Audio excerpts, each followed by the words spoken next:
జిల్లా Ameenpur police station పరిధిలో 9వ తారీఖు జరిగిన ఘటనలో గాయపడిన జ్యోతి శ్రవణ్ సాయి 10వ తారీఖు రోజు ఉదయం శ్రీ హోలిస్టిక్ హాస్పిటల్లో మరణించడంపై వారి పెదనాన్న అయిన వెంకటేశ్వరరావు గారు ఇచ్చిన కంప్లైంట్ మీద మర్డర్ కేసు నమోదు చేసి విచారణ చేపట్టాము. దీనిలో భాగంగా ఈ శ్రవణ్ సాయి శ్రీజ అనే తన యొక్క క్లాస్మేట్ అయిన అమ్మాయితో లవ్ అఫైర్ ఉండే.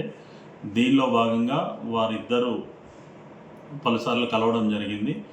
ఈవిడ 3rd మంత్ ప్రెగ్నెంట్గా కన్ఫర్మ్ అయిన తర్వాత వారి మదరు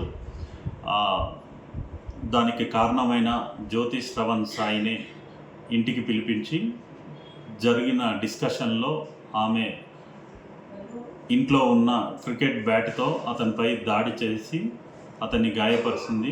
ఆ టైంలో ఆమెతో పాటు ఆమె యొక్క కుమారుడు రామ్ తేజ మరియు ఆమె యొక్క భర్త హరిబాబు వీరు ముగ్గురు కలిసి అతనితో గొడవ పడడం జరిగింది. ఈ క్రమంలో ఆమె బ్యాట్తో దాడి చేయడం వల్ల అతనికి తీవ్రమైన రక్తగాయాలు కలిగినాయి. ఈ క్రమంలో అతన్ని సేవ్ చేసే క్రమంలో అతని శ్రీజ కూడా గాయాల పాలైంది. ఆవిడ కూడా head injury and other fractures జరిగినాయి.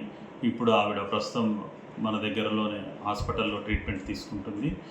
ఇట్టి కేసు విచారణలో వీరి ముగ్గురి ఇన్వాల్వ్మెంట్ ఉంది అని నిర్ధారించుకొని వీరి ముగ్గురిని ఈరోజు అరెస్ట్ చేసి రిమాండ్కి తరలించడం జరుగుతుంది.